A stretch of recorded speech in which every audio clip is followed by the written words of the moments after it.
নমস্কার, আমি রুমিস রেসিপির আর একটা নতুন রেসিপিতে আপনাদের সবাইকে স্বাগত। আজ আমি আপনাদের দারুণ স্বাদের একটা গোলা রুটি বানানো দেখাবো। ছোট বড় যে কেউ খুবই পছন্দ করবে। হাতে যদি মাত্র 5 মিনিট থাকে এই রেসিপিটা অবশ্যই বানিয়ে দেখতে পারেন। আশা করি আপনাদের খুবই ভালো লাগবে। আর খেতেও কিন্তু ভীষণ ভালো হয়, বেশ নরম তুলতুলে হয়। তো চলুন রেসিপিটা বানানো শুরু করা যাক। গোলা রুটিগুলো বানানোর জন্য প্রথমে একটা মিক্সিং বোল নিয়েছিলাম, আর মিক্সিং বোলের মধ্যে দিয়ে দিচ্ছি চায়ের কাপের 1 কাপ আটা। সমস্ত কিছুই আমি চায়ের কাপ মেপে দেখিয়ে দেবো যাতে আপনাদের বানাতে সুবিধা হয়। এইভাবে একবার হলেও গোলা রুটির রেসিপিটা বাড়িতে বানিয়ে দেখতে পারেন। আর আমি দিয়ে দিচ্ছি অল্প একটু সুজি, মানে চায়ের কাপের 3/1 আমি সুজি দিয়ে দিচ্ছি।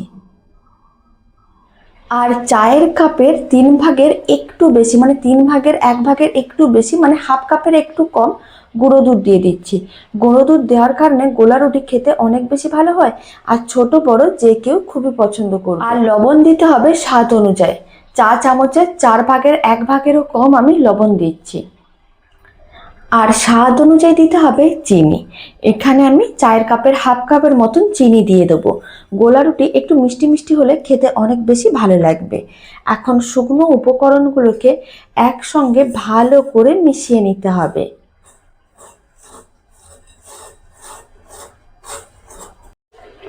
শুকনো উপকরণগুলো খুব ভালো করে মেশানো হয়ে গেছে। এবার অল্প অল্প জল দিতে হবে, আর একটা মিডিয়াম ঘনত্বের ব্যাটার রেডি করতে হবে। ব্যাটারটা খুব বেশি পাতলা বা খুব বেশি ঘন করা যাবে না। আমি মিশ্রণটা দেখিয়ে দেবো কেমন থাকবে। এইভাবে কিন্তু জলটা দিয়ে খুব ভালো করে মেশাতে হবে। আপনারা চাইলে হালকা উষ্ণ গরম জল দিতে পারেন, তবে আমি এখানে রুম টেম্পারেচারের জলই দিয়েছি। খুব ভালো করে এইভাবে মিশিয়ে নিতে হবে যাতে কোনো রকম দলা না পাকিয়ে যায়। জলটা খুব ভালো করে মেশানো হয়ে গেছে।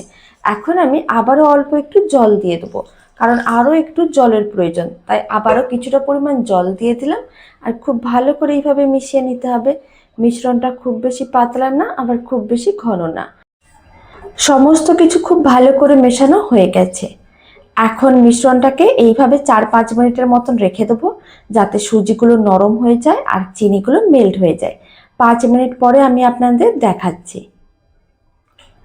5 মিনিট হয়ে গেছে, মিশ্রণটা একেবারেই রেডি। এবার আমি গোলা রুটিগুলো বানিয়ে নেব। এই সময় আপনারা চাইলে অল্প একটু কাজু বাদাম আর কিশমিশকে টুকরো টুকরো করে দিতে পারেন, খেতে ভালো লাগবে। তবে কাজু কিশমিশটা আমি রেখে দিয়েছি, অন্য সময় দেব। এতে দেখতে যেমন ভালো লাগবে, খেতে আরও অনেক বেশি ভালো লাগবে। এবার একটা প্যানকে আমি গ্যাসের ওভেনের উপরে বসিয়ে দিয়েছি। আপনারা চাইলে ফ্রাইং প্যান বা কড়াইতে করতে পারেন, তবে আমি এরকম একটা প্যান নিয়েছি। এতে দেখতে কিন্তু বেশ ভালো লাগবে, আর একসঙ্গে 4টে করে রেডি হয়ে যাবে। তাই আমি এখানে এরকম একটা প্যান নিয়েছি। এবার অল্প করে ঘি দিতে হবে। গোলা রুটিগুলো ঘি দিয়ে বানালে খেতে কিন্তু বেশ ভালো লাগে। অল্প অল্প করে ঘি দিয়ে দিতে হবে, ভালো করে এইভাবে কিন্তু ছড়িয়ে নিতে হবে যাতে ঘিগুলো মেল্ট হয়ে যায়। ঘি খুব ভালো করে ছড়ানো হয়ে গেছে, আর গরমও হয়ে গেছে। এবার কিছুটা করে মিশ্রণ নিতে হবে। এইভাবে মিশ্রণটা নিতে হবে আর অল্প করে দিয়ে দিতে হবে।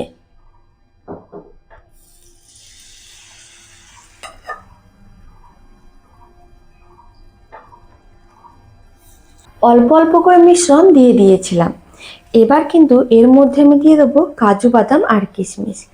কয়েকটা এইভাবে কাজু বাদামের টুকরো ওপরে ছড়িয়ে দিচ্ছি। এতে দেখতে কিন্তু বেশ ভালো লাগে। আপনারা চাইলে দিতেও পারেন, নাও দিতে পারেন, তবে এইভাবে দিয়ে দেখতে পারেন। আর কাজু বাদাম খাওয়া তো খুব ভালো ছোটদের জন্য, এইভাবে দিয়ে দিতে পারেন। তবে এখানে যে আমি চিনি ব্যবহার করেছি, আপনারা চাইলে গুঁড়ও দিতে পারেন। গুড়ের পাউডার অনলাইনে পেয়ে যাবেন, গুড়ের পাউডার দিয়েও মিশ্রণটা রেডি করতে পারেন। আর কয়েকটা কিশমিশ নিয়ে নিতে হবে, কিশমিশগুলোকে একইভাবে এইভাবে কিন্তু দিয়ে দিতে হবে।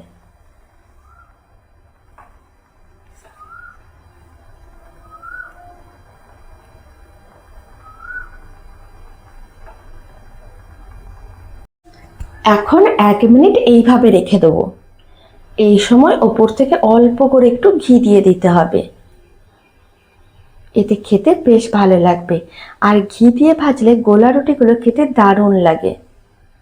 এইভাবে অল্প অল্প করে ঘি দিয়ে দিতে হবে।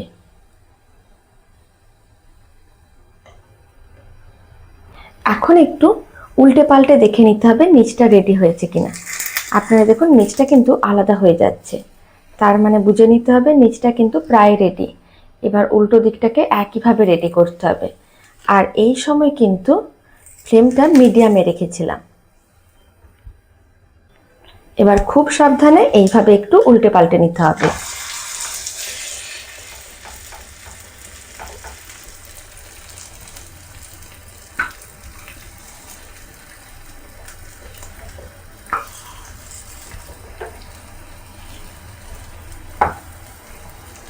এখন উল্টে পাল্টে দুদিকে এইভাবে কিন্তু লাল লাল করে ভেজে নিতে হবে।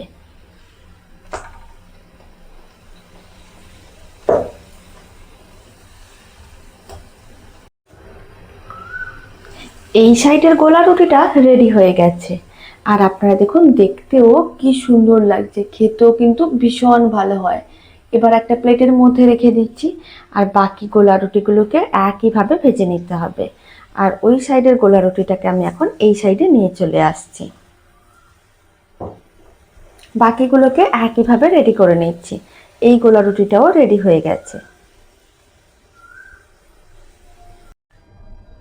একইভাবে সমস্ত গোলা রুটিগুলো রেডি করে নিয়েছিলাম। এবার সামান্য পরিমাণ চিনির গুঁড়ো নিতে হবে আর ওপরে এইভাবে একটু ছড়িয়ে দিতে হবে। এতে দেখতে ভালো লাগবে। আপনারা চাইলে দিতেও পারেন, নাও দিতে পারেন। আর রেসিপিটা শেষ পর্যন্ত দেখার জন্য অসংখ্য ধন্যবাদ। বাড়িতে বানালে কমেন্ট বক্সে জানাতে একেবারেই ভুলবেন না খেয়ে আপনাদের কেমন লাগলো।